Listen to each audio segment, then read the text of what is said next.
Aujourd'hui, j'avais envie de te partager une pensée que j'ai en boucle depuis un certain temps, et surtout depuis que je fais ce travail et que je suis aussi sur les réseaux. C'est que, en réalité, la maman qui a choisi l'éducation bienveillante, donc qui a choisi de faire autrement, eh bien, elle fait donc autrement que ce qu'elle a reçu, autrement que ce que ses parents lui ont donné, et notamment sa maman. Et quand je vois que les mamans seraient dans cet idéal pour mieux faire, pour bien faire, pour être parfaite, ça me met un peu en colère. Ça me met un peu en colère parce que la petite fille que j'ai été trouve ça injuste en fait.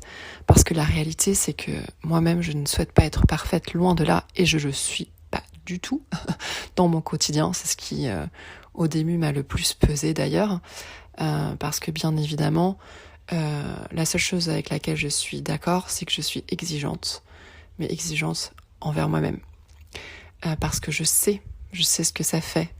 Je me souviens, et j'en paye encore le prix à 41 ans. Et ça, pour moi, c'est mon non négociable.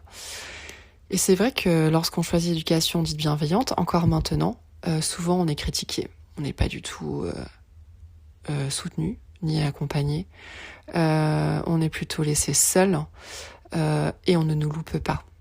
Jamais. Je veux dire, si ton enfant a le malheur de se conduire comme un enfant, c'est parce que t'as merdé forcément. Tu vois, l'éducation que t'as choisie, tu vois bien qu'elle ne mène à rien. Bien au contraire, elle forme des enfants rois, des enfants dieux, des enfants je ne sais pas trop quoi. Alors c'est vrai que quand on est maman et que l'on a cette volonté viscérale, je le répète encore, et que l'on a aussi ce regard différent sur l'enfant. Parce que souvent, on dit que l'adulte, le premier pas à faire, c'est de changer de regard sur l'enfant, sur la façon dont on le voit, la façon dont il est au monde. Et ça, c'est sûr. Je veux dire, les mamans qui ont choisi l'éducation bienveillante, en règle générale, sont sur la même lignée. C'est-à-dire qu'elles voient un enfant, non pas comme un enfant, mais comme un être humain, point. Même si c'est pas toujours parfait, même si c'est pas toujours idéal, et même si les vieux démons refont surface. Et c'est bien là le hic, et ce que l'on ne comprend pas selon moi, c'est que les mamans qui ont choisi l'éducation dite bienveillante, elles ne font pas tout parfaitement. Elles s'en veulent,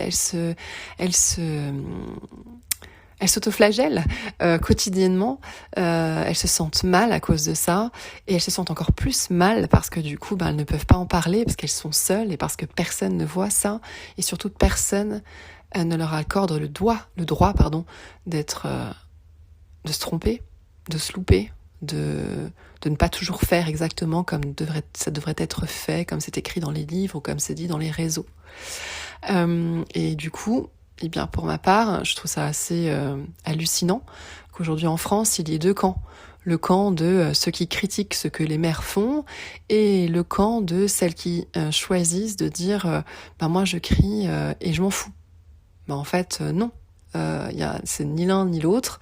C'est nous avons devant nous des êtres humains qui accompagnent aussi d'autres êtres humains, pas des enfants. Et dans cette relation éducative, il y a bien le mot relation. Et souvent, c'est la plus belle des relations. C'est la relation la plus forte qu'on puisse vivre, je pense, au niveau de l'amour en tout cas. Et j'aimerais bien que cette façon de voir les mères qui ont choisi l'éducation bienveillante s'arrête. J'aimerais bien que les mamans se sentent enfin comprises, entourées, soutenues, et pas larguées, seules et incomprises et critiquées. Parce que pour moi, ça ne fait pas avancer les choses. La preuve, l'éducation bienveillante n'est toujours pas la norme. Et pour moi, la petite fille que j'ai été, en tout cas, trouve ça vraiment injuste. Et je suis certaine que je ne suis pas la seule à trouver ça injuste. Et voilà, c'était mon partage d'aujourd'hui. En tout cas, sachez une chose, c'est que désormais, j'ai choisi de soutenir les mamans qui ont choisi d'être autrement, de faire autrement avec leurs enfants, qui ont fait ce choix de par leur vécu, et qui, malgré les difficultés et l'épuisement, ne lâcheront rien. Et même si elles sont sur le point de lâcher, eh bien sache une chose, c'est que moi je suis là et je suis sûre que je ne suis pas seule à vouloir te soutenir.